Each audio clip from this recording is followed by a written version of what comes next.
सुनिए डॉक्टर श्याम सुंदर पराशर जी की अद्भुत कथा।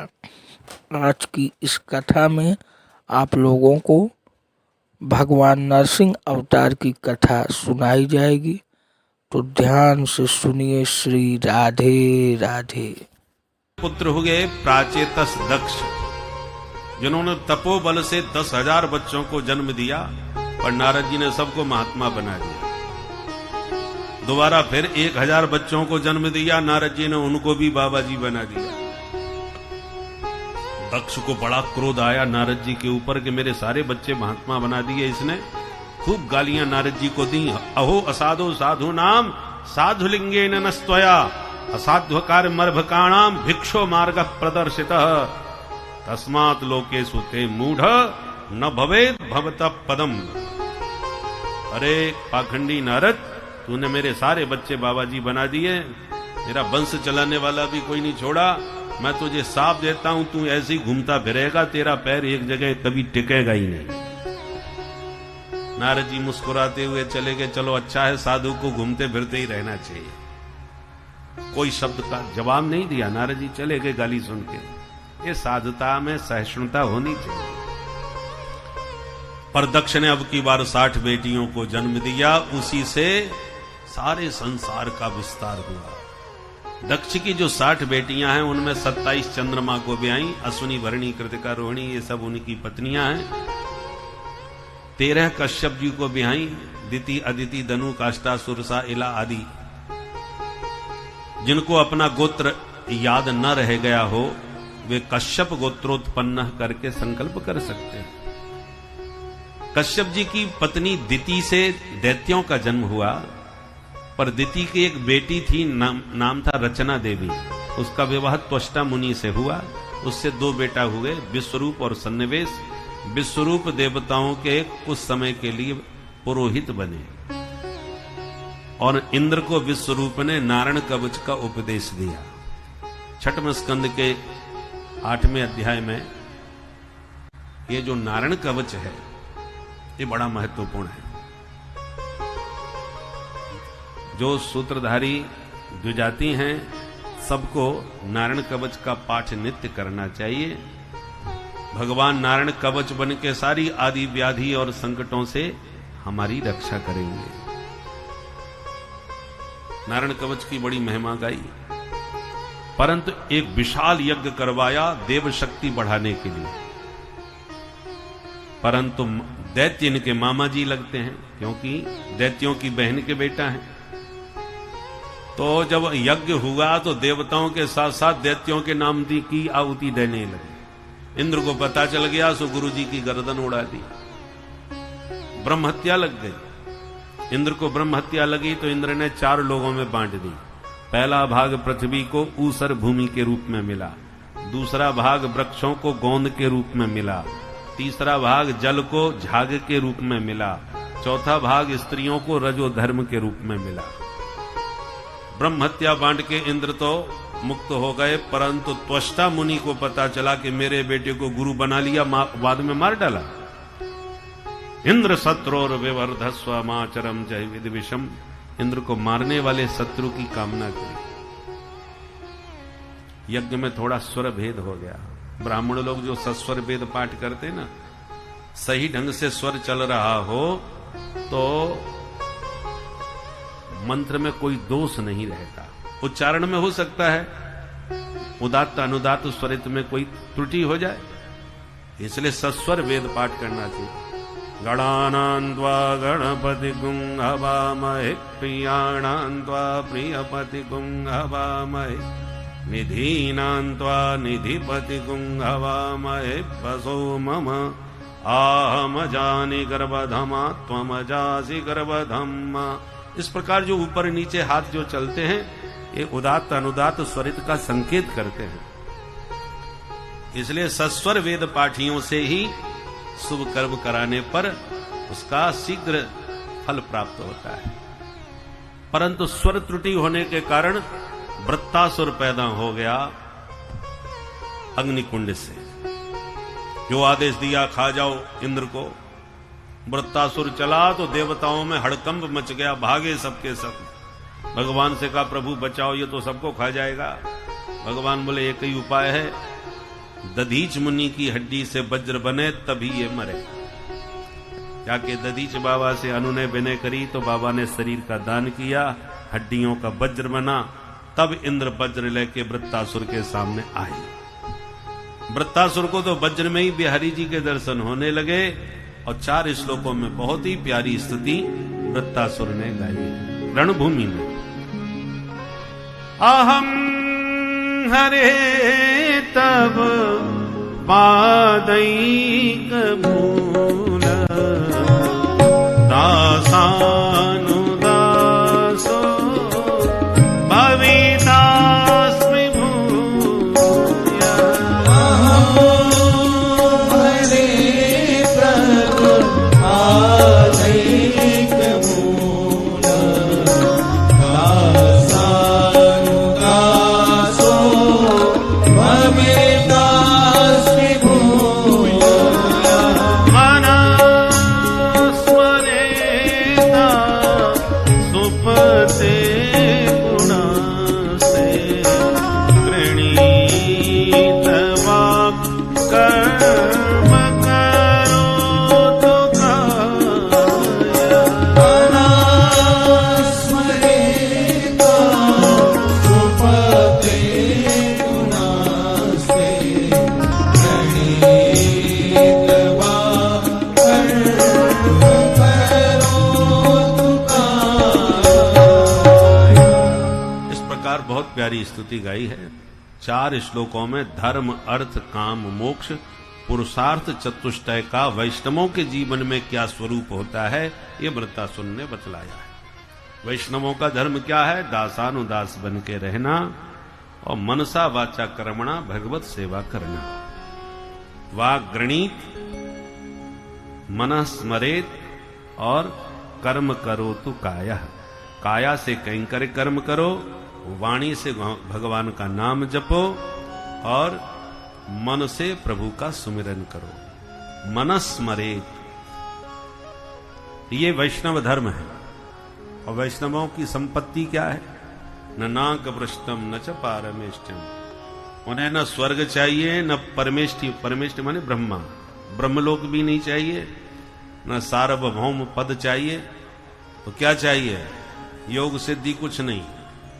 तो त्वाम विरहय्य कांक्षे समंजसत्वा विरहय्य कांक्षे। समंजस माने श्रीधर स्वामी पाद अर्थ किए हैं, हे अखिल सौभाग्य निधे, हे समस्त सौभाग्य के प्रदाता प्रभु। ये संबोधन है समंजस।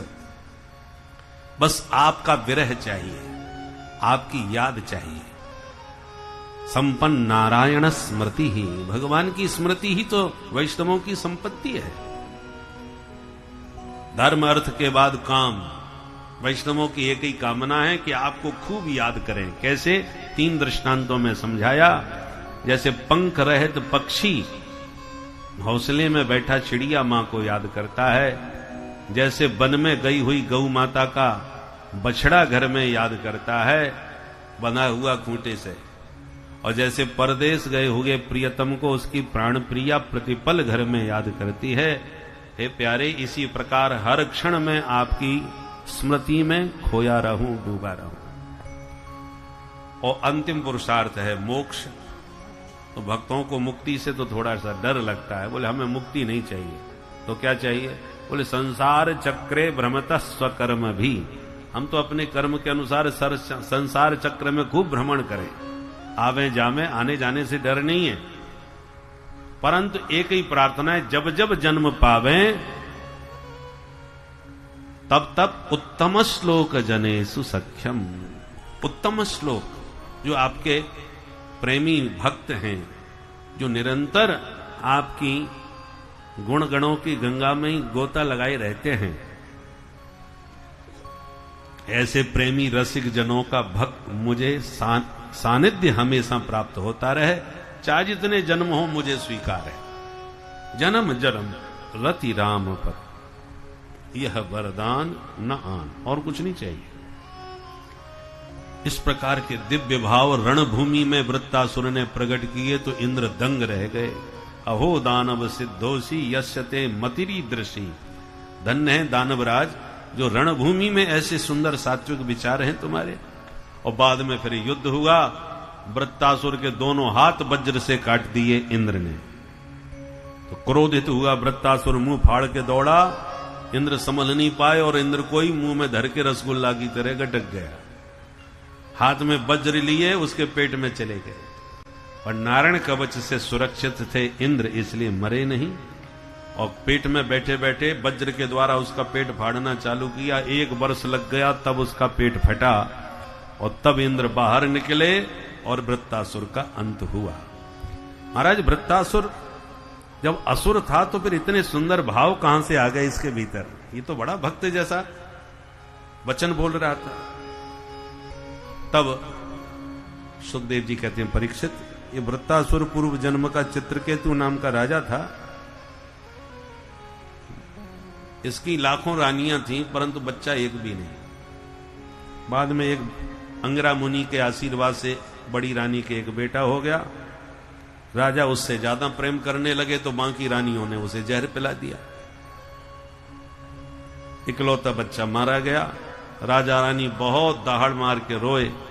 तब नारद जी ने आके समझाए कि तुम्हारे भाग्य में पुत्र सुख नहीं है।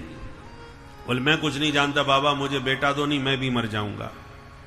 तब नारद जी ने मंत्र बल से जीवात्मा को प्रकट कर दिया और जीवात्मा से कहा, जीवात्मन पश्य भद्रम ते मातरम पितरम चते।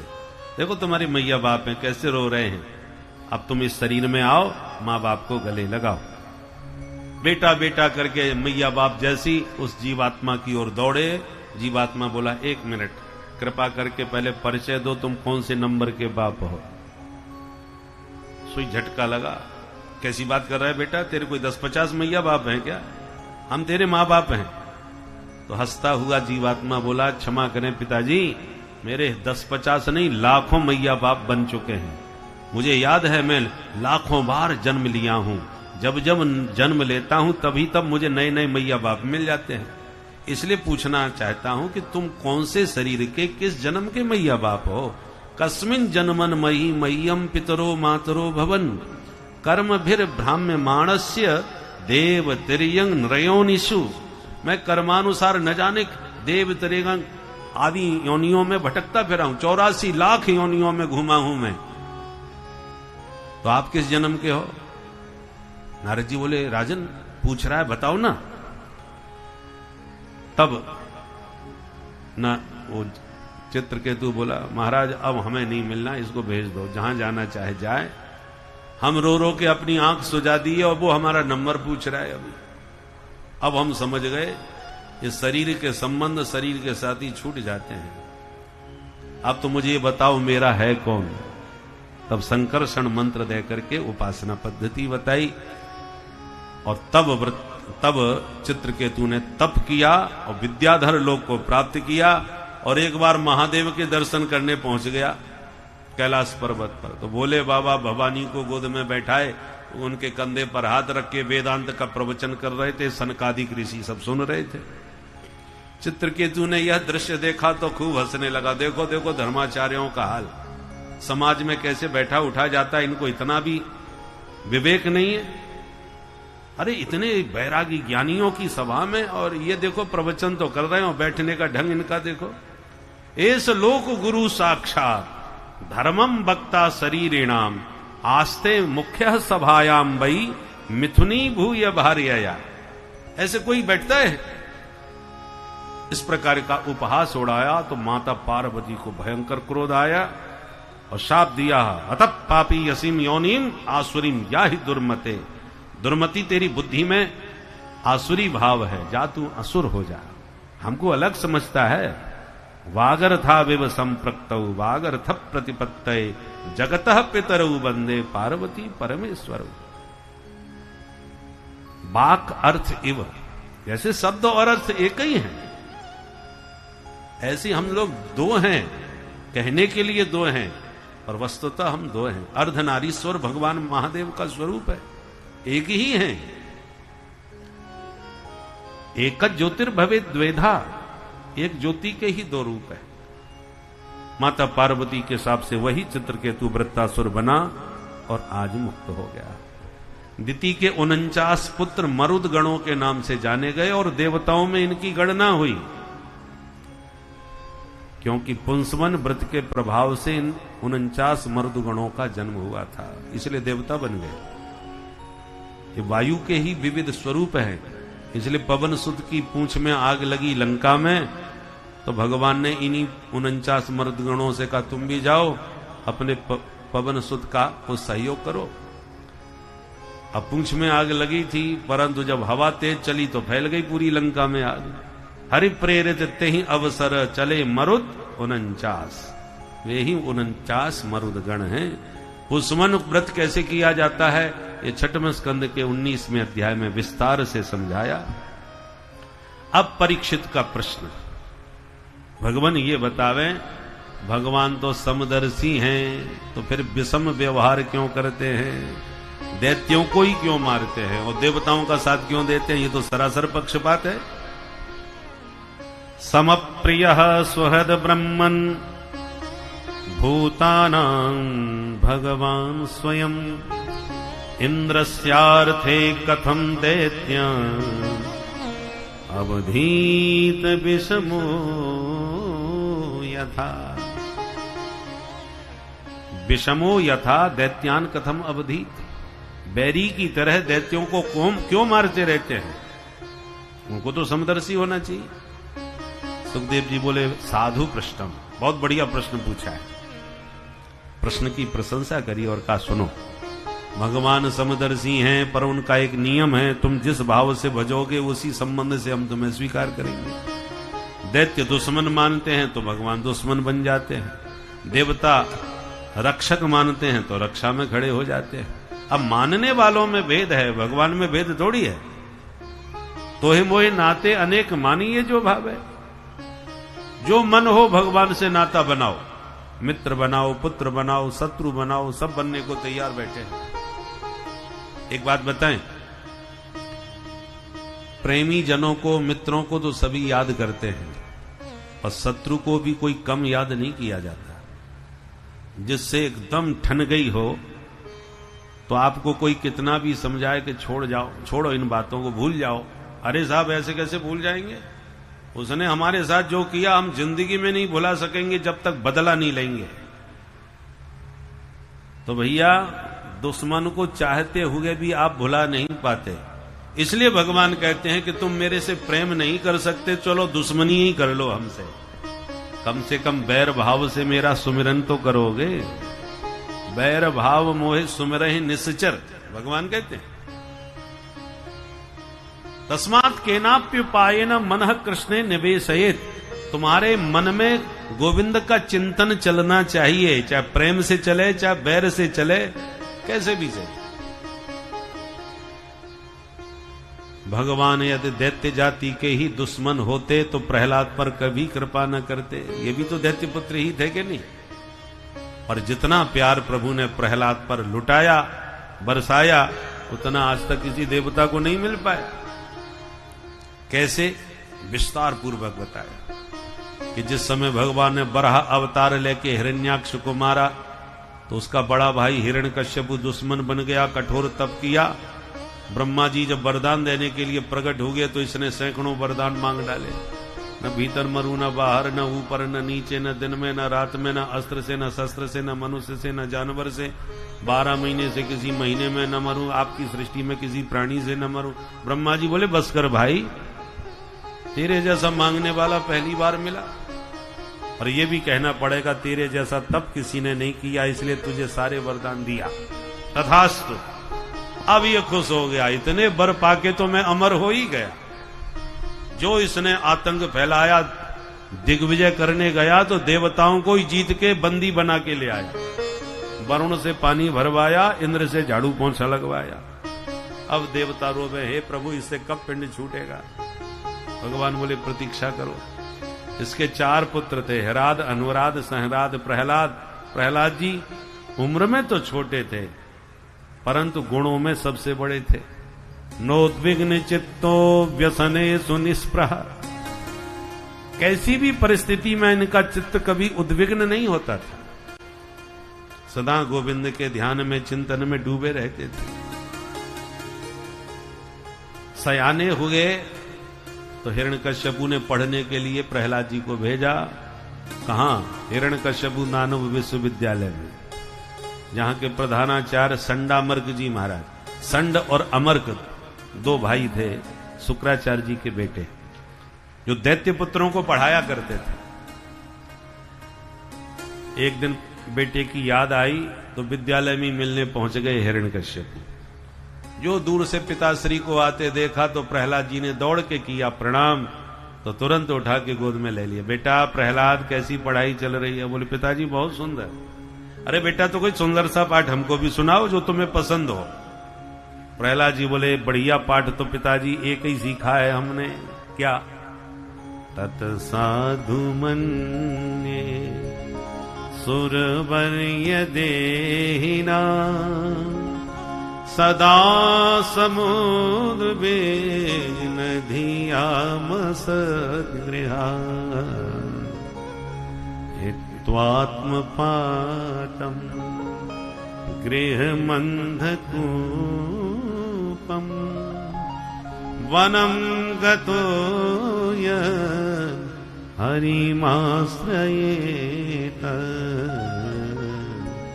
तत् साधु मन्ये। पिताश्री, मैंने तो सबसे बढ़िया एक ही पाठ सीखा है कि घर गृहस्थ रूपी इस अंधकुआ से जीव को विवेक पूर्वक बाहर निकलना चाहिए और नितांत एकांत में शांत बैठ के हरि का सुमिरन करना चाहिए, उनका आश्रय ले लेना चाहिए। वनम गतो यद हरिमाश्रयेत। जो ये सुना माथा गर्म हो गया हिरण्यकश्यपु का, क्रोध भयंकर आया, पर मन को समझाया बच्चा तो बच्चा होता है, जो सुनता है वही बोलता है, इसमें मेरे बच्चे की क्या गलती? गलती तो पढ़ाने वाले की है जो उल्टा सीधा इसको सिखा रहा है। तो तुरंत बोला प्रहलाद, अब तुम जाओ, जो तुम्हें पढ़ाते हैं उन आचार्य जी को हमारे पास भेजो। प्रहलाद जी भीतर आके बोले गुरुजी, आपको पिताजी याद किए हैं। गुरुजी भागे भागे आए। अरे आओ आओ सरकार, आप कब पधारे? हिरण्यकश्यपु ने कहा ये सब छोड़ो, ये बताओ मेरे बेटे को तुम ही पढ़ाते हो? बोले हाँ सरकार। तो यही पढ़ाते हो? मेरा बेटा मेरी गोद में मुझसे कहता है वन में जाके हरि का भजन करो। बाबा बैरागी बनाना चाहते हो बच्चे को? सारी शिक्षा का भगवाकरण कर रखा है तुम लोगों ने। मेरा पुत्र राजकुमार है, उसे राजनीति सिखाने की जरूरत है, ये क्या बकवास सिखा रखा है? अब गुरुजी तो कांप गए। क्षमा करें सरकार, हमारा सरकारी विद्यालय आपकी कृपा से चल रहा है, आपके आदेशानुसार हम पढ़ाते हैं। हमारे विद्यालय में ऐसा कोई कोर्स ही नहीं है जो ये बोल रहा है। आपने कहा था कि गामा ने गणेश पढ़ाना बंद करो, सांप्रदायिकता फैलती है। हमने तुरंत पाठ्य पुस्तक से गणेश जी को हटा दिया और गामा ने गणेश की जगह गामा ने गधा पढ़ाना चालू कर दिया। तो हम तो आपकी आज्ञा में चलते महाराज। बोले झूठ बोलते हो तुम, तो ये मेरे बेटे ने ये बकवास कहां से सीखी है? गुरुजी ने कहा महाराज आज तो आप माफ कर दो, हमने तो ये पढ़ाया नहीं है, हमें लगता विपक्ष की साजिश है। आपके विरोधियों ने ही आपके बेटे को ये उटपटांग बातें सिखा करके भड़काने की कोशिश की है। मैं विश्वास दिलाता हूं महाराज, दोबारा आपको ये शिकायत कभी नहीं मिलेगी। हम 24 घंटे इस पर निगरानी रखेंगे। हिरण्यकश्यपु ने कहा पहला अपराध है इसलिए माफ करके जा रहा हूं, दोबारा मेरे बेटे ने बकवास करी तो तुम हमसे जीवित नहीं बचोगे, ऐसा कह करके चला गया। अब गुरुजी घबराए, अच्छा विद्यार्थी आया, इसने तो हमारे प्राण संकट में डाल दिया, पर इसको इसने ये सब बकवास सिखाई किसी ने? तुरंत डंडा लेके प्रहलाद के पास गुरुजी गए। क्यों रे मूर्ख, दैत्यों के चंदन जैसे बगीचा में तू बमूर कहां से पैदा हो गया मूर्ख? डांटने लगे। दैत्य या चंदन बने जातोयम कंटकद्रुम। डांटा फटकारा प्रहलाद जी को। समय बीता, प्रहलाद जी ने ज्यादा बहस नहीं करी गुरुजी से। कुछ समय बाद विद्यालय में छुट्टियां आई तो गुरुजी घर छोड़ने आए प्रहलाद को। मां कयाधु ने प्रहलाद को नवा धोवा के तैयार किया और कहा बेटा जाओ पिताजी को प्रणाम करके आओ। दरबार में जाके जो महाराज के चरणों में प्रणाम किया प्रहलाद ने, तो तुरंत पिता ने गोद में उठा लिया, फिर वही प्रश्न पूछ दिया, अब बताओ बेटा बढ़िया वाला पाठ कौन सा याद किया। बगल में खड़े गुरुजी की धड़कन तेज हो गई, आज भगवान जाने क्या सुनाएगा। प्रहलाद जी मुस्कुराते हुए गुरुजी को इशारा किए, गुरुजी बढ़िया पाठ पूछ रहे हैं तो मैं घटिया नहीं सुनाऊंगा, बढ़िया ही बताऊंगा। बोले पिताजी बढ़िया बढ़िया 9 पाठ याद कर दिए। अरे वाह बेटा, कौन कौन से पाठ याद किए जरा सुनाओ। तो सुना दिए नवदा भक्ति, श्रवणम कीर्तनम विष्णु स्मरणम पाद सेवनम अर्चनम वंदनम दास्यम सख्यमात्म निवेदनम। जो नवदा भक्ति का प्रवचन किया सुन के पागल हो गया हिरण्यकश्यप, उठा के प्रहलाद जी को दूर फेंक दिया और निकाल के तलवार गुरुजी की गर्दन पर धर दिया। दुष्ट ब्राह्मणों, मेरे बेटे को बर्बाद करने वाले निश्चित तुम ही हो। कल इसने 1 पाठ सुनाया था, आज 9 पाठ सुना दिया। इसका मतलब मेरी धमकी पर कोई विचार नहीं किया, अब तुम जीवित नहीं बचोगे। गुरुजी थर थर कांपे, महाराज हमसे गंगा जल उठवा लो, चाहे जिसकी सौगंध खवा लो। न मत प्रणीतम, हमने इसको कभी नहीं पढ़ाया। अरे तो दूसरे ने पढ़ाया होगा, विपक्षियों ने साजिश चली होगी, तुमने ध्यान नहीं दिया। बोले न पर प्रणीतम, इसकी भी गारंटी लेते हैं कि किसी दूसरे ने भी नहीं पढ़ाया। अरे भाई तुमने पढ़ाया नहीं, दूसरे ने पढ़ाया नहीं, तो कैसे पढ़ गया ये। बोले नैसर्ग कीयम मतिरस्य राजन नियच्छ मन्युम कददास्ममान। गुरुपुत्रों ने कहा हम विश्वास के साथ कह सकते हैं महाराज, नैसर्गिक इस बालक की बुद्धि विधाता ने ऐसी ही बना करके भेजा है, इसमें न हम कुछ कर सकते हैं न आप। नैसर्ग कीयम मतिरस्य राजन नियच्छ मन्युम कददास्ममान। अब गंभीर हो गया कि गुरुपुत्र मेरे से झूठ तो नहीं बोल सकते, इसके ऐसे विचार बन कैसे गए। प्रहलाद के पास आके बोला, बेटा तू ही मुझे बता, तेरी ये बुद्धि खराब कौन कर रहा है, ये बकवास तुझे कौन सिखा रहा है। प्रहलाद जी मुस्कुराते हुए बोले, सो जान ही जही देहु जनाई, सो जाने देहु जनाई। मूकं करोति वाचारं पंगुं लंघयते गिरिं, यत्कृपातमहं वन्दे परमानंद माधवम्।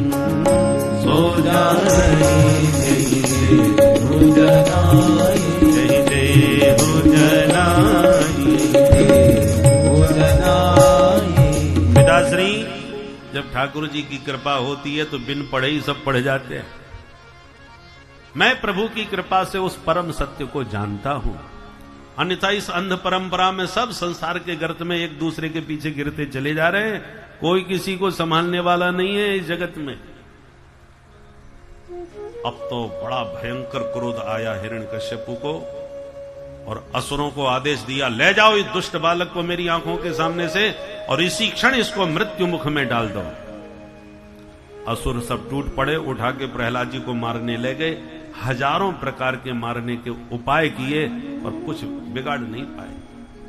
पर्वतों से गिराया, पानी में डुबाया, होलिका ने जलाया, विषपान कराया, मारण मोहन करवाया, फिर भी कुछ नहीं बिगाड़ पाया। तो मन में घबराया, तब संडामर्ग जी ने समझाया कि चिंता न करो भैया, आप थोड़ा मौका हमें और दीजिए, हम इसको सुधार लेंगे, बच्चा है बदल जाएगा।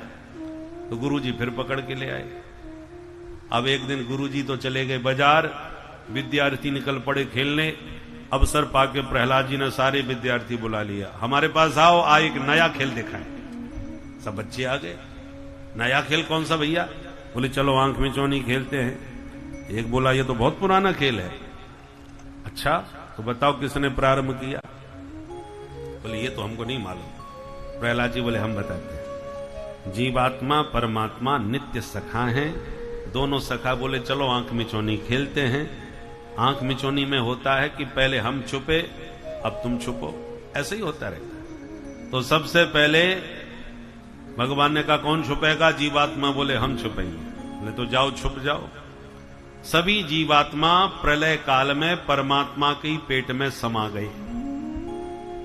कल्पांत एतदखिलम जठरेन गृह्णन् शेते पुमान स्वद्रगनंत सखस्तदंके।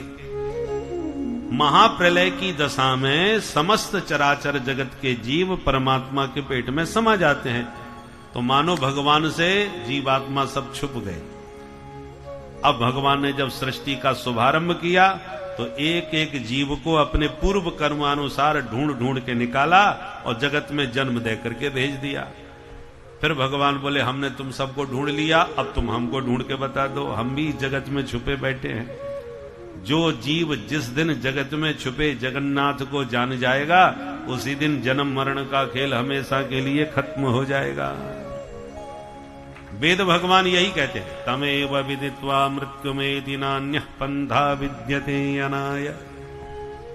तम एव विदित्वा, उसका बोध हुए बिना, उसको जाने बिना, मृत्युमेति न अन्यम पंथा विद्यते, मृत्यु से बचने का और कोई दूसरा रास्ता हमारे पास नहीं है।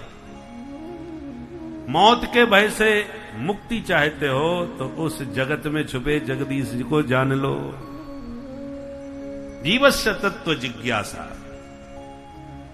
विद्यार्थी बोले प्रहलाद तू बड़ी गहरी बात कहता है, उम्र तेरी छोटी है, विद्यालय वही है जिसमें हम पढ़ रहे हैं, उसी में तुम, पर ये मामला तुम इतने रहस्य की बातें सीखते किससे हो भाई? गुरुजी तो हम दोनों के एक ही है। प्रहलाद जी बोले जब मां के पेट में थे तब माता जी को गुरुजी ने, नारद जी महाराज ने सिखाया था, सो मां के पेट में हमने भी सीख लिया। ये सारी बातें देवर्षि नारद जी के द्वारा बताई हुई हैं, जो मां के पेट में हमने सीखी है। विद्यार्थी बोले ओहो, इसका मतलब हमारे गुरुजी ठीक ही कहा करते थे, ये पढ़ा पढ़ाया पैदा हुआ है। प्रहलाद तूने कमाल कर दिया भाई, मैया के पेट में ही पढ़ के आ गया। मां के पेट में जब बच्चा होता है तो मां के सारे संस्कार बच्चे के ऊपर पड़ते हैं। इसलिए माताओं को उस काल में गर्भावस्था में बढ़िया रामचरितमानस का पाठ करना चाहिए, कथा वार्ता सुननी चाहिए, तो बालक संस्कारवान ही बन जाएगा। और इस आजकल प्राय माताएं मोबाइल लेकर के बस बैठी बैठी उसी को चलाती रहती हैं। परिणाम ये होता है कि बच्चा पैदा होते ही मोबाइल चलाना चालू कर देता है। उसको सबसे पहले यही चाहिए। नई पीढ़ी के जितने बच्चे हैं महाराज, बूढ़े बुजुर्ग लोग नहीं जानते होंगे, 2 साल का या 1 साल का बच्चा चालू हो जाता है मोबाइल चलाने, क्योंकि सब सिखाया है। प्रहलाद जी बोले मित्रों, मनमुखी ज्ञान नहीं, गुरु प्रदत्त ज्ञान की बात कर रहा हूं। नारद जी ने मुझे ये सब बातें सिखाई हैं। सारे विद्यार्थी प्रभावित हो गए। प्रहलाद मन तो हमारा होता है तेरे साथ कीर्तन करें, पर तेरे पिताजी से बड़ा डर लगता है भाई। प्रहलाद जी बोले मेरे साथ एक बार सच्चे मन से प्रभु को पुकार के देखो, मेरा जैसे कुछ नहीं बिगड़ा ना, तुम्हारा भी कुछ नहीं बिगड़ेगा, पर ईमानदारी से मेरे साथ कीर्तन करोगे तो। और गड़बड़ हो भी गया तो मेरी जिम्मेवारी है, ये बात है। तो चलो मौका बढ़िया है, गुरुजी हैं भी नहीं, चलो कीर्तन करते हैं। फिर तो सब झूम करके कीर्तन गाने लगे, राधा राधा कृष्ण राधा राधा राधा कृष्ण राधा राधा कृष्ण राधा राधा राधा कृष्ण राधा।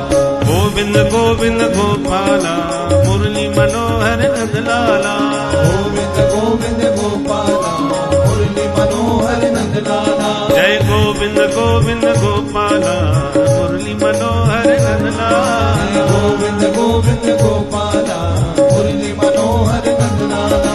गोविंद गोविंद गोपाला मुरली मनोहर नंदलाला, गोविंद गोविंद गोपाला मुरली मनोहर नंदलाला। जय गोविंद गोविंद गोपाला मुरली मनोहर नंदलाला, गोविंद गोविंद गोपाला मुरली मनोहर नंदलाला।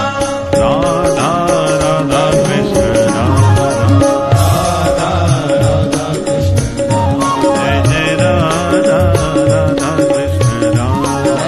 राधा राधा कृष्ण। सारे विद्यार्थी झूम के नाचते हुए कीर्तन करने लगे। इतने में गुरुजी आ गए।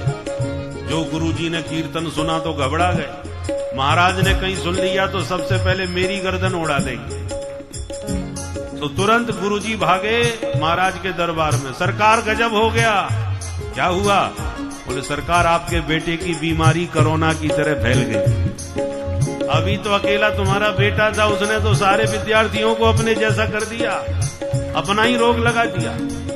कोपावेश चलत गात्र पुत्रम हंतुम मनोदधे। क्रोध में भरा हिरण्यकश्यपु पुत्र को मारने की मानसिकता से चल दिया।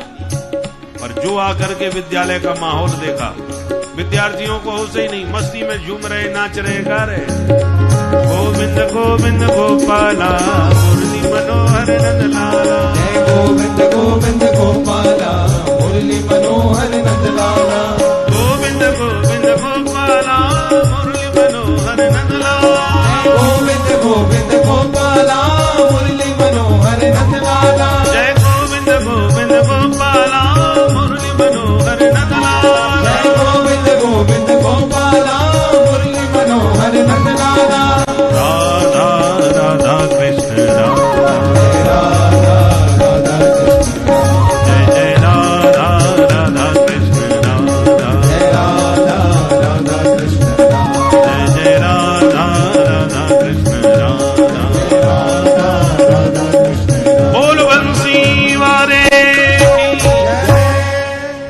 जो अट्टहास किया हिरण्यकश्यपु ने, कीर्तन सन्नाटे में बदल गया। जो जहां जैसे खड़ा था, चित्र लिखा ऐसे वैसे खड़े रह गए सारे विद्यार्थी। थर थर कांपने लगे हिरण्यकश्यपु को देखकर। प्रहलाद को इशारा करने लगे, देखो वो आ गए, अब तू संभाल भाई। प्रहलाद जी बोले मत घबराओ। और हिरण्यकश्यपु ने जो गालियां प्रहलाद को सुनाई, है दुर्मनीत मंदात्मन कुल भेद कराधमा। कुल कलंकी प्रहलाद, बोल किसके बल पर तूने मेरी शक्ति को चुनौती दी? प्रहलाद जी ने निर्भीक होकर के जवाब दिया, न केवलम में भवतस्य राजन। न केवलम में भवतस्य राजन। सबई बलम बलिनाम चापरे। सबई बलम बलिनाम चापरे। परे परे में सिर जंग माये। परे परे में सिर जंग माये। ब्रह्मादयो येन वशं प्रणीता। ब्रह्मादयो येन वशं प्रणीता। न केवलं मे भवतस्य राजन्। केवलं मे भवतस्य राजन्। न केवलं मे भवत। पिताश्री केवल मुझ में ही उस ईश्वर का बल नहीं है। आपको जिन ब्रह्मा जी से वरदान मिले हैं पिताजी, मेरे प्रभु उन ब्रह्मा को भी बल देने वाले हैं। ब्रह्मा दयो ये न वशम प्रणीता। हिरण्यकश्यपु ने कहा, यह तेरा ईश्वर सबको बल देता है तो मेरे सामने क्यों नहीं आता? बोल कहां है तेरा ईश्वर? प्रहलाद जी बोले, पिताजी ये पूछिए कहां नहीं है मेरे प्रभु। तो ईशावास्यमिदम सर्वम यत्किंच जगत्याम जगत। श्रुति भगवती कहती है, वासुदेव सर्वमिति सर्वम खलमिदम ब्रह्म सर्वम विष्णुमयम जगत। हरि व्यापक सर्वत्र समाना। सब जगह समान भाव से व्याप्त है। वेवेष्टि व्यापनोति इति विष्णु। वो व्यापक हैं इसलिए उनको विष्णु कहा जाता है। हिरण्यकश्यपु ने कहा, क्वासौ यदि स सर्वत्र कस्मात् स्तंभे न दृश्यते। यदि वो सर्वत्र है तो खंबे में मुझे क्यों नहीं दिख रहा? प्रहलाद जी बोले, मया तो दृश्यते, मुझे तो दिख रहे। तेरा भगवान खंबे में है? बोले हाँ। क्रोध में भरे हिरण्यकश्यपु ने प्रहार किया खंबे पर, खंबा विदीर्ण हो गया और भक्त के वचन को सत्य करने भगवान नरहरि नृसिंह बन के प्रकट हो गए। बोल नृसिंह भगवान की। गगड़ गड़गड़ानो खम्म फाटो चरचरानो निकसो नर नाहर को रूप अति भयानक है। ककड़ कड़कड़ावे दसन जीव लपल पावे चतुवत सरोज मानो अंग जात खानो है। जो नृसिंह भगवान ने सिंह गर्जना करी तो सारे दैत्य सुनते ही मूर्छित हो गए। हिरण्यकश्यपु घबरा गया, इसका भगवान सचमुच है तो खतरनाक। आधा शेर आधा मनुष्य मैंने जीवन में पहली बार देखा भाई। तलवार लेकर के चला, क्योंकि मैं तो वरदानों से सुरक्षित हूं, मुझे कौन मारेगा, ऐसा मन में विचार लिए टूट पड़ा भगवान नृसिंह पर। भगवान थोड़ी देर युद्ध का खेल खेलते रहे, जैसे बिल्ली चूहे से खेले, जैसे पक्षी राज गरुड़ सांप से खेलते हैं।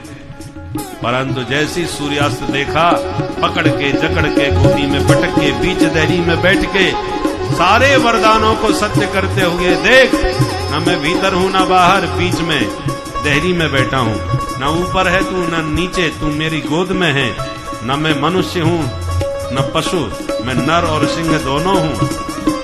न तुझे अस्त्र से मारूंगा न शस्त्र से, इन विशाल नाखूनों से तेरा उदर विदीर्ण करूंगा। न दिन है न रात, संध्या का समय हो रहा है। ब्रह्मा की सृष्टि से मैं परे हूं, ब्रह्मा को मैंने बनाया है, ब्रह्मा ने मुझे नहीं बनाया। और ये तूने कहा था मैं किसी महीने में न मरूं, तो ये अधिक मास चल रहा है। अचानक लगने लगे कि देवता भी डरने लगे, दूर से दंडोत करके भगने लगे। सबने कहा हमारे बस की बात नहीं इनके पास जाना, और इनको शांत कौन करे। तब लक्ष्मी जी से कहा माता जी आप ही संभालो।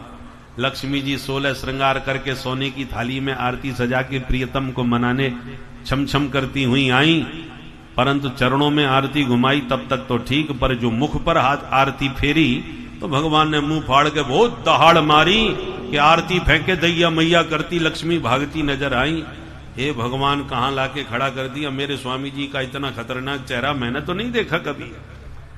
अब सब भयभीत हुए देवता, आप उसमें बोले अब किसके पास जाएं। तब सबने मिलकर प्रहलाद जी से कहा पुत्र तेरी प्रार्थना पर ही प्रभु प्रकट हुए हैं, तो तुम ही इनको शांत कर सकते हो। तब प्रहलाद जी आए और सीधे भगवान के चरणों में साष्टांग लेट गए। जो प्रहलाद पर प्रभु की दृष्टि पड़ी तो स्वपाद मूले पतितम तमर्भकम विलोक्य देवः कृपया परिप्लुतः उत्थापित शीर्ष्ण दधात् कराम्बुजम् काला हि वित्रस्तधियां कृता भयम्। तुरंत प्रभु ने खड़े होकर प्रहलाद जी को उठाया, गोद में बैठाया, सिर पर हाथ सहलाया और गदगद होकर के बोले पुत्र प्रहलाद हमेशा भक्तों को पुकारने में ही देर होती थी, आज पहला अवसर है जब मेरी ओर से देर हुई है। मेरे विलंब से आने के कारण तुम्हें बहुत कष्ट उठाने पड़े, इसलिए पुत्र मेरे अपराध को क्षमा कीजिए। पहली बार सारे संसार ने किसी भक्त से भगवान को क्षमा मांगते देखा। प्रहलाद जी के आनंद का ठिकाना नहीं रहा, गदगद कंठ हो गए, चरणों में गिर के 42 श्लोकों में दिव्य भगवान की स्तुति गाने लगे। प्रहलाद जी कहते हैं प्रभु मुझे विश्वास तो था कि एक ना एक दिन मुझ पर कृपा होगी, पर यह बिल्कुल कल्पना नहीं थी कि इतनी ज्यादा कृपा होगी। अरे आपके साक्षात पुत्र विधाता ब्रह्मा हैं, पर इतना प्यार तो आपने अपने बेटा ब्रह्मा को भी नहीं दिया होगा। क्या कभी ब्रह्मा जी को गोद में लेके आपने इतना प्यार किया है? अरे ब्रह्मा को छोड़ो, भगवान शिव को, संकर्षण को, लक्ष्मी को भी यह सौभाग्य आपने नहीं दिया होगा जो इस दैत्य पुत्र को आपने प्रदान कर दिया, जबकि हम तो रजोगुण तमोगुण से भरे ही रहते हैं। क्वाहम रजः प्रभव ईश तमोधिकेस्मिन् जातः सुरेतर कुले क्व तवानुकंपा न ब्रह्मणो न तु भवस्य न वै रमाया यन्मेर्पितः शिरसि पद्मकर प्रसाद। प्रसन्न हो गए प्रभु, बेटा जो चाहो वरदान मांगो। प्रहलाद जी बोले महाराज लेना देना व्यापारियों में होता है, हमारे आपके बीच में कैसा लेना देना। भगवान बोले मेरी प्रसन्नता के लिए कुछ तो मांग ही लो। प्रहलाद जी बोले, तो मैं यही मांगता हूं कि जीवन में कभी कुछ मांगने की इच्छा ही पैदा ना हो। भगवान बोले, कोई मांगना हुआ? तुम नहीं मांग सकते और मैं दिए बिना रह नहीं सकता। अच्छा बैठो पिता के सिंहासन पर, एक मनवंतर पर्यंत राज करो और फिर मेरे पार्षद बन के सदा मेरे साथ रहो। प्रहलाद जी को हाथ पकड़ के सिंहासन पर प्रभु ने बैठा दिया। पद पर बैठते ही पिताजी याद आ गए प्रहलाद को, हाथ जोड़ के बोले, प्रभु तो एक वरदान दे ही दो। क्या? बोले, मेरे पिता ने घोर अपमान किया है सदा आपका, इसलिए उनका पतन नहीं होना चाहिए। ऐसी कृपा कीजिए कि मेरे पिता की सदगति हो जाए।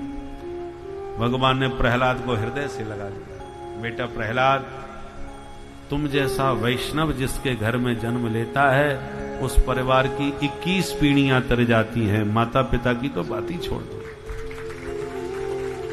जाओ अपने पिता का अंतिम संस्कार करो। प्रहलाद जी प्रभु को प्रणाम करके चल दिए।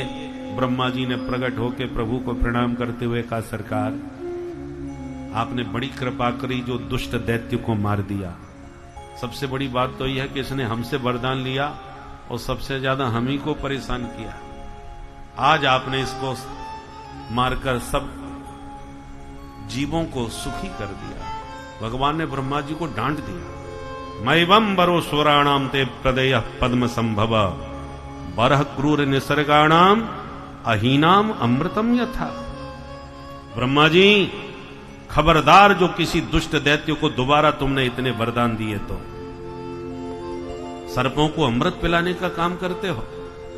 याद रखो, इन नागों को जो दूध पिलाता है, ये नाग दूसरों को तो बाद में काटेंगे, सबसे पहले उसी को डसते हैं जो उसको दूध पिलाता है। सारा विश्व आतंकवाद से पीड़ित है। तुम आतंकवादियों को शक्ति संपन्न करके परमाणु बम और पकड़ा दो तो विश्व का क्या परिणाम होगा उसका? तुम भी जीव उनके हाथ से बच नहीं सकते। आतंकवाद के पोषित, आतंकवाद जिनके द्वारा पोषित किया जाता है, उस देश का आज हाल देख लो। आज विश्व में कोई कटोरा लेकर के भीख देने वाला नहीं है। इसलिए इन आतताइयों को संरक्षण देने वाला स्वयं संकट से बच नहीं सकता। अतः भगवान ने ब्रह्मा जी को फटकार दिया, जो प्रकृति से ही दुष्ट दैत्य हैं उनको तुम इतने सारे वरदान देके और तुम खतरनाक आतंकी बना देते हो। ब्रह्मा जी ने कान पकड़ लिया। अब खाई सो खाई, आंगे खाई तो राम दुहाई। बोलो राधे राधे। सुखदेव जी कहते हैं, परीक्षित अब कौन कहेगा कि भगवान दैत्यों के दुश्मन हैं? भगवान किसी के दुश्मन नहीं। भगवान का तो नियम है, तुम हमसे जो नाता बनाओ हम वही नाता तुम्हारे साथ निभाएंगे। जो दुश्मन मानते हैं उनके लिए भगवान दुश्मन बन जाते हैं। और दैत्य जाति में प्रहलाद भी हैं, जिनके ऊपर इतना प्यार बरसाए जो आज तक किसी को मिल नहीं सका। हर जाति में अच्छे और बुरे सब होते हैं, पर जिसमें बुराइयों की संख्या ज्यादा होती है वो फिर बुरे ही बुरे कहलाते हैं। सारे विश्व में शंका की दृष्टि से उस समाज को देखा जाता है जिसमें आतंकी ज्यादा पोषे जाते हैं। पर ऐसा बात नहीं है कि सब आतंकवादी हैं, कुछ तो अच्छे होते ही हैं, पर वो कुछ अच्छे होने के नाते, परंतु उनकी जाति में यदि ज्यादा दुष्ट लोग भरे हैं तो वो अच्छे भी बदनाम ही हो ही जाएंगे, वो बच नहीं पाएंगे। इसलिए दैत्य प्रायः भगवान के दुश्मन होते हैं। इसलिए मान्यता हो गई है कि दैत्य दुश्मन ही होते हैं भगवान के, पर ऐसा बात नहीं। 12 महाभागवतों में 2 दैत्य जाति के हैं जो परम भागवतों में गिने जाते हैं, प्रहलाद जी महाराज और महाराज बलि। सुखदेव जी कहते हैं, राजन इस प्रकार भगवान ने प्रहलाद पर महती कृपा करी। वर्णाश्रम धर्म व्यवस्था को विस्तार से समझाया। 4 वर्ण और 4 आश्रम हैं, उनके क्या क्या नियम हैं वो विस्तार से, इसको कहते हैं कर्म पंचाध्यायी। 5 अध्यायों में वर्ण व्यवस्था और कर्म का निरूपण किया गया है। अष्टम स्कंद में 24 अध्यायों के अंतर्गत मनमंत्रों की कथाएं कही गई हैं। एक मनमंत्र में भगवान ने ग्राह से ग्रसित गजराज का उद्धार किया, कथा प्रसिद्ध है। हथनियों के साथ हाथी ने सरोवर में स्नान किया और मगर ने पैर पकड़ लिया। उस पर कोई ध्यान नहीं दिया और पूरी शक्ति लगाने पर भी पैर छोड़ा नहीं सका। हथनियों ने भी पूरा बल लगाया फिर भी बचा नहीं सकी। तो अंत में सब छोड़ करके जाने लगी। हाथी चिल्लाने लगा, मुझे इस संकट में अकेला छोड़ के कहां जा रही हो? पर कोई रुका नहीं। तब हाथी को वैराग हो गया। मैं कहता था मेरा इतना बड़ा परिवार है, मेरा कोई क्या बिगाड़ लेगा। परंतु आज सब कुछ नष्ट हो गया। परिवार ने भी साथ छोड़ दिया। तब हाथी को वैराग्य हुआ और हरि को पुकारने लगा। ओम नमो भगवते तस्मै यत एतच्चिदात्मकम् पुरुषायादि बीजाय परेशाय विधीमहि। इसको गजेंद्र मोक्ष कहते हैं। जब भी कोई संकट आवे गजेंद्र मोक्ष का पाठ करो, भगवान बड़े से बड़े संकट से आपको बचा लेंगे। दुस्वप्न आते हो तो आप गजेंद्र मोक्ष का पाठ करो। दुस्वप्न द्युपशांत है, सब शांत हो जाएंगे। सुखदेव जी मूल में कह रहे हैं दुस्वप्न को शांत करने वाला ये अद्भुत स्तोत्र है। परंतु इसके पूरे स्तोत्र में कहीं भी किसी देवता का नाम नहीं है, तो कोई रक्षा करने आया भी नहीं। एवं गजेंद्र मुपवर्णित निर्विशेषम ब्रह्मादयो विविध लिंग विधाभिमाना। ब्रह्मादिक देवता खड़े हैं, देख रहे हैं, पर जब हमारा नाम नहीं लेता तो हम क्यों जाएं इसके पास। तब प्रभु ने सोचा नाम किसी का लेता नहीं, स्तुति बढ़िया कर ही रहा है, तो स्तुति किसकी मानी जाए। बोले जो संपत्ति किसी की नहीं होती वो सरकारी हो जाती है। बोलो राधे राधे। इसलिए भगवान ने कहा जो किसी की स्तुति नहीं वो हमारी यही है। और भगवान ने फिर अपना नाम नहीं सुनने की प्रतीक्षा करी, वो तो चले आए। जब इसने हरि को आते हुए देखा तब नाम लेके प्रणाम किया। सोन्ता सरुश्वर वलेन गृहीत आर्तो दृष्ट्वा गरुत्मति हरिं ख उपात चक्रम उत्क्षिप्य सांबुज करम गिरमाह कृच्छ्रान नारायणाखिल गुरो भगवन नमस्ते। तब इसने कमलाकांत को जब आते देखा आकाश में, तो एक कमल दल सूंड से उखाड़ करके सरोवर से भगवान के चरणों में समर्पित कर दिया। और कमलाकांत को जब कमल समर्पित किया तो भगवान ने तुरंत आकर के सूंड पकड़ के हाथी को बाहर निकाल लिया और गज और उस जो ग्राह ग्रसित था उस ग्राह का मुख फाड़ दिया। ग्राहात विपाटित मुखात, जैसे उसका मुख फाड़ा तुरंत गजराज मुक्त हो गया और दोनों ही शापित थे जो मुक्त होकर के अपने अपने धाम को गए। बोलो भक्त वत्सल भगवान की। एक मनमंत्र में भगवान ने समुद्र मंथन करा के देवताओं को दिव्य अमृत का पान कराया और इस सागर मंथन में 3 अवतार भगवान ने लिए। जब देवता असुर समुद्र मंथन करने गए मिलजुल के, भले ही स्वार्थ का महागठबंधन सही, पर अमृत मिल जाए बस, इसलिए देवता असुर अपने मतभेद भुला करके संगठित हो गए। मंदराचल पर्वत को रई बनाया, बासुकी नाग को रस्सी बनाया, पर्वत को समुद्र में पटका तो डूबने लग गया।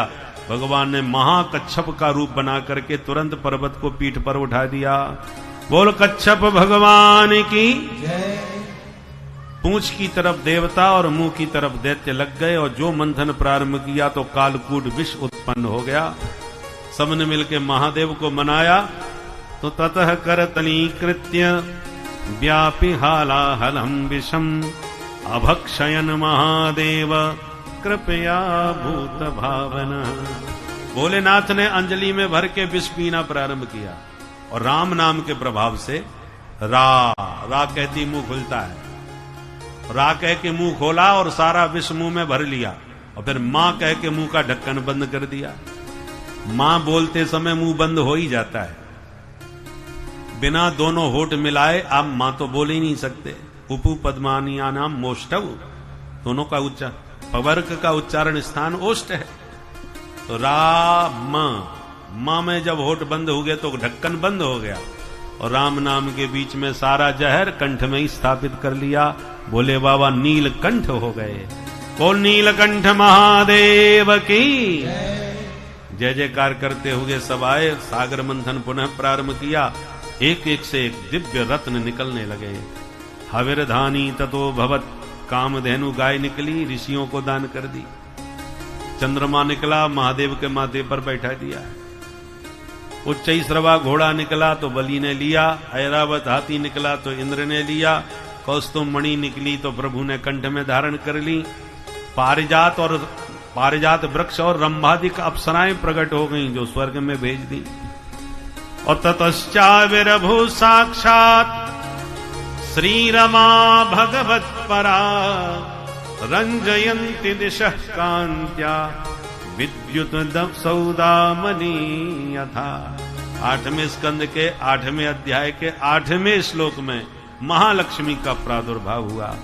वो लक्ष्मी मैया की लक्ष्मी जी ने स्वयंवर किया और सबके बीच में नारायण के कंठ में वरमाला को डाल दिया। वो लक्ष्मी नारायण भगवान की लक्ष्मी नारायण की हो गई। पुनः सागर मंथन हुआ, वारुणी प्रकट हुई, असुरों ने ग्रहण कर ली।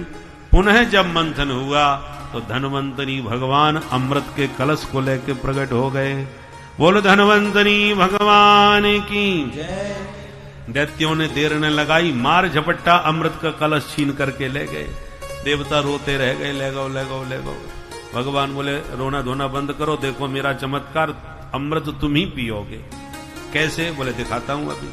भगवान ने छैल छबीली छोरी का रूप बनाया और मोहनी स्त्री बन के छम छम करते पहुंच गए और ऐसी मीठी मीठी बातें बनाई कि सारे दैत्य लट्टू हो गए और बोले देवी जी विधाता ने तुम्हें हमारे लिए भेजा है। हम भाइयों में झगड़ा मचा है बंटवारे का, अहम पूर्वम न तुमिति प्रभो।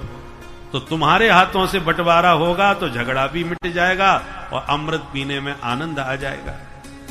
भगवान बोले वैसे मैं बीच में पड़ती नहीं भाइयों के झगड़े में, और तुम कहते हो तो चलो मान लेती हूं, पर शर्त एक है, जैसे चाहूंगी वैसे बांटूंगी। थोड़ा कम ज्यादा किसी पर चला जाए तो मेरे से कोई झगड़ा नहीं करेगा।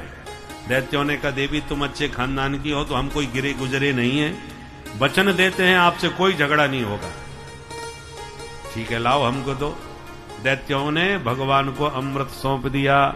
भगवान ने कलश को देखा और कहा कि ऊपर पानी पानी नीचे गाढ़ा गाढ़ा, मैं कैसे बांटूं? तो दैत्यों ने मन में सोचा जो पहले पिएगा उसे पानी पानी हाथ लगेगा, थोड़ा रुक के पिएगा तो गाढ़ा गाढ़ा माल मिलेगा। सो दैत्यों का माथा ही पलट गया। इतने में देवता पहुंच गए। भगवान बोले तुम कहो तो जो ऊपर का पानी पानी 2-2 बूंद इन्हीं को ना पिला दूं मैं? बोले हाँ देवी ठीक कह रही हो तुम, इन्हीं को पिलाओ। भगवान ने इशारा किया तो देवता लाइन लगा के बैठ गए। भगवान देवताओं को पिलाते गए, दैत्यों की तरफ मुस्कुराते गए। दैत्य भगवान की मुस्कान पर ही लट्टू बने रहे, देवता अमृत पीते रहे। स्वरभानु की दृष्टि पड़ी और राम राम, ये देवी जी ऐसे बांटेंगी तो यहां तो बूंद भी नहीं बचने वाला। तो तुरंत देवता बन के सूर्य चंद्रमा के बीच में घुस के बैठ गया। और जैसे ही प्रभु ने इसको अमृत दिया, सूर्य चंद्र ने इशारा कर दिया महाराज डुप्लीकेट है। भगवान ने पहचान लिया, सुदर्शन चक्र से पट्ट से खोपड़ी उड़ा दी, परंतु तब तक ये झट से पी गया, इसलिए मरा नहीं बल्कि 2 हिस्सों में बदल गया, जो राहु और केतु के नाम से जाना गया। और मोहिनी भगवान अमृत के साथ अंतर्धान। बोल मोहिनी भगवान की। अब दैत्यों को होश आया। एक बोला वो देवी जी किधर, एक बोला देवी गई सो गई, पर अमृत किधर गया जिसके लिए इतनी मेहनत हो रही है? अब न देवी का पता न अमृत का। ध्यान से देखा तो देवता डकारें ले रहे हैं, पेट पर हाथ घुमा रहे हैं, आनंद आ गया।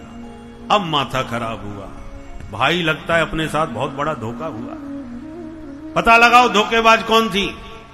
एक बोला मैं समझ गया, वो थी नहीं था। कौन था? बोले छलिया विष्णु ही होगा, जो छोरी बन के छम करके हम सबको चूना लगा के चला गया। अरे राम राम, ये देवता लोग बड़े छलिया होते हैं, मारो इन सबको। टूट पड़े देवताओं के ऊपर सारे दैत्य। और तत्र देवासुरो नाम परम रण परम दारुण, बड़ा भयंकर दारुण युद्ध हो गया। इतिहास का पहला युद्ध हुआ देवासुर संग्राम। सारे दैत्य मारे गए, देवता सब विजयी हो गए, क्योंकि अमृत पी के शक्ति संपन्न थे। मरे हुए दैत्यों को बाद में शुक्राचार्य जी ने मृत संजीवनी विद्या से पुनर्जीवित कर दिया। दैत्य गुरुजी के चरणों में गिर गए, गुरुजी आपने बचा लिए, हम बदला जरूर लेंगे इन देवताओं से। गुरुजी ने कहा हमारी बात मान लो। क्या? बोले एक बार तुम ब्राह्मणों को अपने पक्ष में ले लो, ब्राह्मणों की सेवा करो, और यदि उनका आशीर्वाद मिल गया तो कुर्सी पर बैठाने की गारंटी हमारी है। ठीक है महाराज, ब्राह्मणों को खुश करने में कितनी देर लगे, बढ़िया खीर मालपुआ रबड़ी तस्मई चकाचक घुटवाए दो और बढ़िया लिफाफा पकड़ाए दो। फिर देखो क्या गर्जना के साथ आशीर्वाद बरसता है।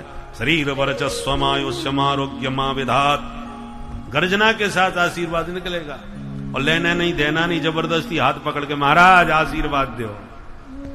हृदय से प्रसन्नता से आशीर्वाद निकलता है, मांगने से थोड़ी मिलता है। फिर तो दैत्यों ने वो सेवा करी ब्राह्मणों की कि सब ब्राह्मण गदगद हो गए, मुग्ध हो गए, और तेजोमय रथ बना करके बलि को गिफ्ट कर दिया कि बलि ये हमारे तप का रथ है, इस रथ में बैठ के जीवन में कभी तुम पराजित नहीं हो गए।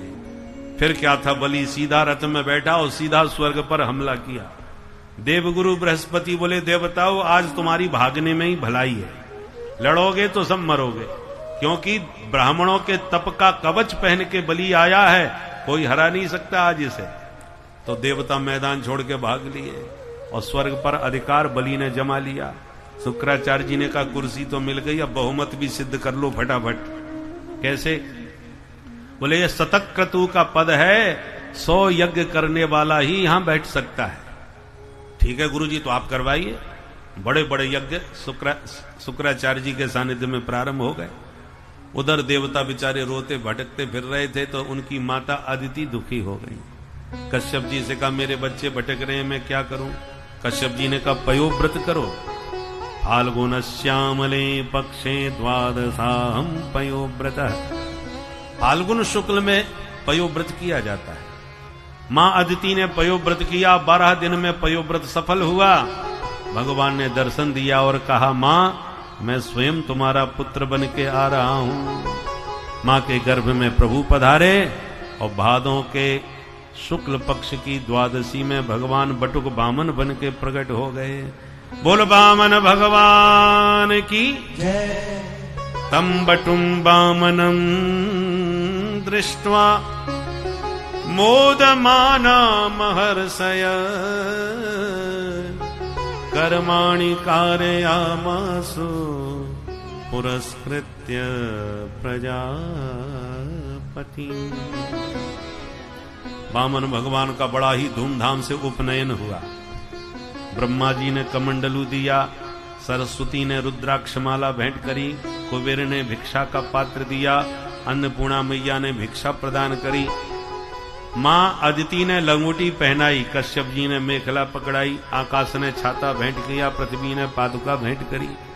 जो मिला वो गुरुजी को सौंप दिया भगवान ने। गुरुजी बोले सुनो बटुक जी, इतने से काम नहीं चलेगा हमारा, तो क्या चाहिए? बोले जाइए राजा बलि से तीनों लोगों की संपत्ति मांग के लाइए। जो आ गया, चल पड़े वामन भगवान। जैसे ही बलि के यज्ञ स्थल में पहुंचे, बलि तो प्रभावित हो गया, इतना दिव्य तेज भगवान का कि तुरंत ब्राह्मणों के साथ यज्ञ भूमि से चल करके स्वागत करने लगा। स्वागतम ते नमस्तुभ्यम ब्रह्मन किं करवामते। आइए आइए ब्राह्मण देवता, बटुक जी आपका स्वागत है, मैं आपकी क्या सेवा कर सकता हूं? भगवान बोले हम तो भैया तेरे दर्शन करवे चले आए, तू बड़ो भारी ब्राह्मण भक्त है, तो हमने सोची ऐसे ब्राह्मण भक्त के दर्शन करना चाहिए। बलि ने कहा क्षमा चाहता हूं महाराज, ब्राह्मण का बेटा बिना मतलब के तो कहीं नहीं जाता। आप आए हो तो कुछ तो मन में आपकी इच्छा रही होगी, आप संकोच न कीजिए, जो मन में हो सो मांग लीजिए। गाम कांचनम गुणवद्धाम मृष्टम तथान्नपेयम उत वा विप्रकन्याम। गैया चाहिए तो गौशाला में आप चलिए, सोना चांदी चाहिए तो खजाने में खड़ा कर देता हूं, जितनी मर्जी आवे उठा के ले जाइए। आपके पास रहने को यदि स्थान ना हो तो बंगला बढ़िया बना करके आपको भेंट करूंगा। आपका विवाह तो हुआ नहीं होगा, बोने हो तो आप आज्ञा दो, बौनी कन्या से ही तुम्हारा विवाह करवाऊंगा, वो भी ब्राह्मण की बेटी होगी। वो तो बा विप्र कन्याम। भगवान मुस्कुरा के बोले भैया हमें कछु ना चाहिए, परंतु हम इतना समझ गए तुम दिए बिना छोड़ोगे नहीं। महादानी हो भाई, इसलिए तुम्हारा मान रखने के लिए हम आज पहली बार कुछ मांग रहे हैं। क्या? पदानी त्रीण दैत्येन्द्र सम्मतानि पदा मम। मेरे इन पैरों से केवल 3 चरण भूमि का हमें दान कर दो। सुन करके ठहाका मार के हंसने लगा बलि। जय हो पंडित जी महाराज, बड़ी कठिनाई के बाद तो तुमने मुंह खोला मांगने को, वो भी 3 चरण भूमि के लिए। अरे कमरा भी ठीक से नहीं बन पाएगा, कैसे रहेंगे आप, क्या करेंगे आप? भगवान बोले हमें कछु चाहिए ही ना, तेरा मान रखने के लिए मांग रहे हैं, इससे ज्यादा हम मांग ही नहीं सकते। तो शुक्राचार्य जी के नेत्र टेढ़े हुए। ब्राह्मण हमने बहुत देखे पर ऐसा पहली बार देखा। हमने बड़े बड़े अष्टोत्तर शत किए हैं, पर इतने ब्राह्मणों में मैंने इसको पहले कभी देखा नहीं। ये आया कहां से? तब तक यज्ञ स्थल से ब्राह्मणों ने उच्चारण किया, इदम विष्णुर्विचक्रमे त्रेधाने दधे पदम। शुक्राचार्य जी के कान और खड़े हो गए। इदम विष्णु विचक्रमे। तुरंत सावधान हो गए और तुरंत आंख बंद करके ध्यान लगाए मामला क्या है। उधर वामन भगवान समझ गए ये कुछ गड़बड़ करेंगे, तो बोले तुरंत राजन देना हो तो हाथ में जल लो, संकल्प पढ़ो तो हम चलें, क्योंकि हमारे संध्या बंदन का समय हो रहा है, हम ज्यादा हमारे पास समय नहीं। बलि ने कहा थोड़ी सी भूमि के लिए क्या संकल्प करवाना? बोले नहीं नहीं, काम सब विधि विधान से ही होना चाहिए राजन। ठीक है महाराज, जैसे आपको संतुष्टि मिले। जल पात्र उठाया और शुक्राचार्य जी ने पट्ट से हाथ पकड़ लिया। बलि सावधान। अरे गुरुजी क्या हो गया? बोले पहचानो इसे, ये कौन है? बोले बामन है। बोले राजन तुम फिर धोखा खा रहे हो, ये ना बामन है ना 53, मैंने इसको ठीक से पहचान लिया। कौन है?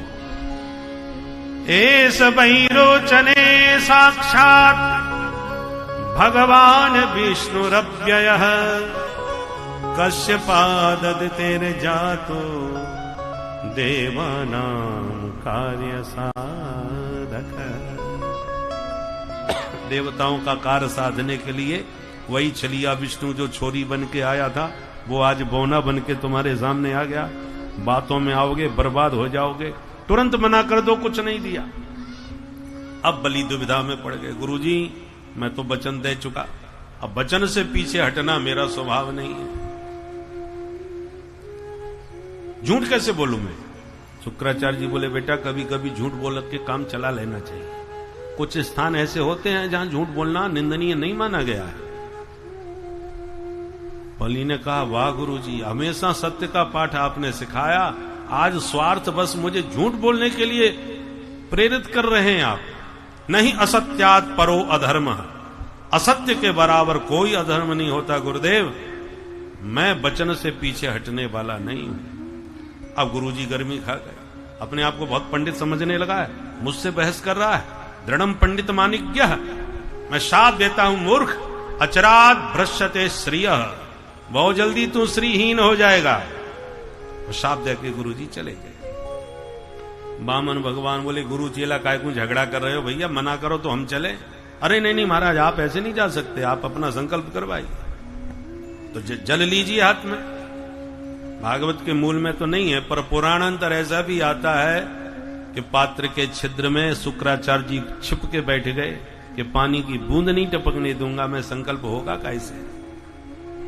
जब बार बार प्रयास करने पर भी जल नहीं निकला तो बामन भगवान समझ गए। बोले बलि तुम्हारा पुराना बर्तन जंग खा गया, लाओ मुझे दो मैं ठीक करूं। और नुकीली कुसा निकाल के आसन में से बाहर से छिद्र में फेंक के मारी कि शुक्राचार्य जी की एक आंख गोविंदाय नमो नमः। शुक्राचार्य जी निकल के भागे, राम राम, कोई लह रहा है कोई दे रहा है, हमने फालतू में ही आंख फुड़वाई। हाथ में जल आया, बड़ा लंबा चौड़ा श्रावणी का जैसा संकल्प पढ़ा और जल जैसे ही छुड़वाया भगवान ने तुरंत अपना विराट रूप दिखा दिया। बोल विराट भगवान की। एक चरण में नीचे के समस्त लोग, तो दूसरे चरण में ऊपर के, 2 चरणों में अखिल ब्रह्मांड नाप लिया। बोले बलि तीसरा चरण अब कहां रखूं? बलि ने प्रणाम करके सिर झुका के कहा, पदम तृतीयम कुरु शीश में निजम। 2 चरणों में आपने धन ले लिया, अब तीसरे चरण में इस धनवान को भी ले लीजिए, ये चरण मेरे माथे पर रख दीजिए। भगवान गदगद हो गए। बारे बलि, तूने अपने आप को भी दान कर दिया, दानियों में तेरा अग्र स्थान होगा। जो अपने आप को भी दान कर देते हैं उसी का नाम है बलिदान। बलि की तरह कोई देश पर अपना जीवन बलिदान कर देते हैं, तो कोई धर्म के लिए बलिदान हो जाते हैं, राष्ट्र रक्षा के लिए बलिदान हो जाते हैं। बलि की तरह जो केवल धन संपत्ति नहीं, अपने जीवन का भी दान कर दे। सुखदेव जी कहते हैं, राजन, भगवान ने कहा बलि मांगो क्या चाहते हो? बलि ने कहा बस आपको यूं ही निहारता रहूं, देखता रहूं, बस यही चाहता हूं। भगवान बोले तो आगामी मनमंत्र के तुम ही इंद्र बनोगे, अभी से रिजर्वेशन कंफर्म। परंतु जब तक इंद्रासन तुम्हें नहीं मिलता तब तक सुतल लोक के राजा बन के राज्य करो, दरवाजे के द्वारपाल बन के हम ही खड़े रहेंगे। और तत्र सदा सन्निहितम वीर तत्र माम द्रक्ष्यते भवान। तुम 24 घंटे द्वारपाल के रूप में हमारे दर्शन सर्वदा करते रहोगे। सब प्रसन्न हो गए। प्रहलाद जी नाचने लगे, प्रभु आपने मुझे तो गोद में ही बैठाया, मेरे पौत्र को तो आपने अपने पादारविंद से अभिभूत करके उसके द्वारपाल ही बन गया। प्रहलाद जी के पौत्र हैं बलि, प्रहलाद के बेटा विरोचन, विरोचन के बलि। सुखदेव जी कहते हैं, राजन अब तुम ही बताओ कैसे कैसे दैत्यों पर भी भगवान की अद्भुत कृपा हुई। एक बार मत्स्यावतार धारण करके भगवान ने प्रलय पर्यंत सत्यव्रत नाम के मनु की भी रक्षा की थी। अब सूर्य वंश में राम जी और चंद्र वंश में श्याम जी। तो आइए पहले थोड़ी राम जी की चर्चा कर लें, बस 2-4 मिनट में, फिर कन्हैया का जन्मोत्सव मनाएंगे। क्योंकि राम चरित्र परम पवित्र और कृष्ण चरित्र महाविचित्र। तो विचित्र कथा कन्हैया की बाद में, पहले पवित्र राम कथा थोड़ी सी सुन लीजिए। सूर्य वंश में राम जी आए। श्रीमन नारायण के नाभि कमल से ब्रह्मा, ब्रह्मा के बेटा मरीचि, मरीचि के कश्यप, कश्यप के विवस्वान, विवस्वान के श्राद्ध देव मनु, जिनकी श्रद्धा नाम की पत्नी से बिटिया, वही नाम था इला देवी। पर राजा ने कहा गुरुदेव मुझे तो बेटा चाहिए, बिटिया हो गई। तो फिर वशिष्ठ जी ने उस बिटिया को ही बेटा बना दिया। तब नाम बदल के रख दिया सुद्युम्न राजकुमार। बाद में मनु महाराज के फिर 10 बेटा हो गए।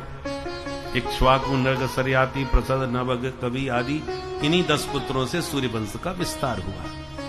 सरियाती नाम के जो पुत्र थे मनु महाराज के, उनकी एक बेटी थी सुकन्या, जिसने धोखे से च्यवन मुनि के नेत्र फोड़ दिए। तो च्यवन मुनि के साथ ही राजा ने उनका विवाह कर दिया।